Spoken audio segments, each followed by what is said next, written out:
त्रयोदशोऽध्यायः। सुरथ और वैश्य को देवी का वरदान। ध्यानम। जो उदय काल के सूर्य मंडल की सी कांति धारण करने वाली हैं, जिनके 4 भुजाएं और 3 नेत्र हैं, तथा जो अपने हाथों में पाश, अंकुश, वर एवं अभय की मुद्रा धारण किए रहती हैं, उन शिवा देवी का मैं ध्यान करती हूँ। ऋषि कहते हैं, राजन, इस प्रकार मैंने तुमसे देवी के उत्तम महामात्य का वर्णन किया, जो इस जगत को धारण करती हैं। उन देवी का ऐसा ही प्रभाव है।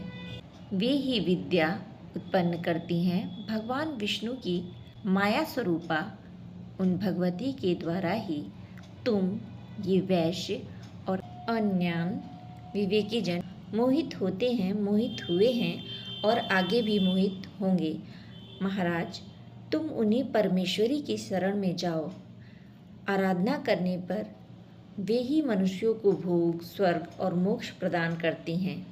मार्कंडेय जी कहते हैं, क्रौष्टुकी जी मेधा मुनि के ये वचन सुनकर राजा सुरथ ने उत्तम फल का पालन करने वाले उन महाभाग महर्षि को प्रणाम किया। वे अत्यंत ममता और राज्यापहरण से बहुत खिन्न हो चुके थे। महामुनि इसलिए विरक्त होकर वे राजा और वैश्य तत्काल तपस्या को चले गए और वे जगदम्बा के दर्शन के लिए नदी के तट पर रहकर तपस्या करने लगे। वे वैश्य उत्तम देवी सूक्त का जाप करते हुए तपस्या में प्रवृत्त हुए।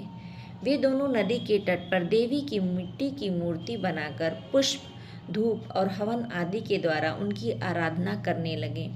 उन्होंने पहले तो आहार को धीरे धीरे कम किया, फिर बिल्कुल निराहार रहकर देवी में ही मन लगाए। एकाग्रता पूर्वक उनका चिंतन आरंभ किया। वे दोनों अपने शरीर के रक्त से प्रोक्षित बलि देते हुए लगातार 3 वर्षों तक संयम पूर्वक आराधना करते रहे। इस पर प्रसन्न होकर जगत को धारण करने वाली चंडिका देवी ने प्रत्यक्ष दर्शन देकर कहा। देवी बोली, राजन तथा अपने कुल को आनंदित करने वाले वैश्य, तुम लोग जिस वस्तु की अभिलाषा रखते हो वह मुझसे मांगो, मैं संतुष्ट हूँ, अतः तुम्हें वह सब कुछ दूंगी। मार्कंडेय जी कहते हैं, तब राजा ने दूसरे जन्मों में नष्ट ना होने वाला राज्य मांगा तथा इस जन्म में भी शत्रुओं की सेना को बलपूर्वक नष्ट करके पुनः अपना राज्य प्राप्त कर लेने का वरदान मांगा।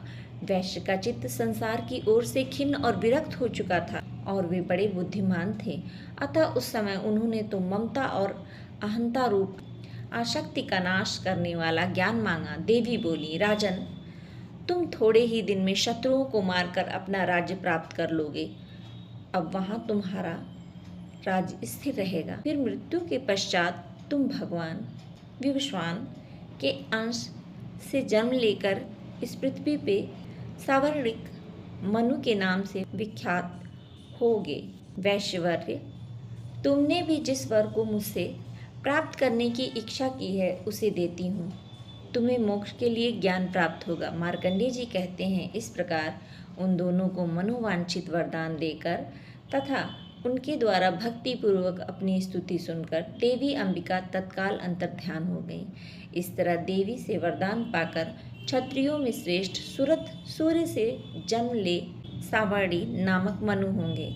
इस प्रकार श्री मार्कंडेय पुराण में सावर्णिक मनवंतर की कथा के अंतर्गत देवी महामात्य में सुरथ और वैश्य को वरदान नामक 13वां अध्याय पूरा हुआ।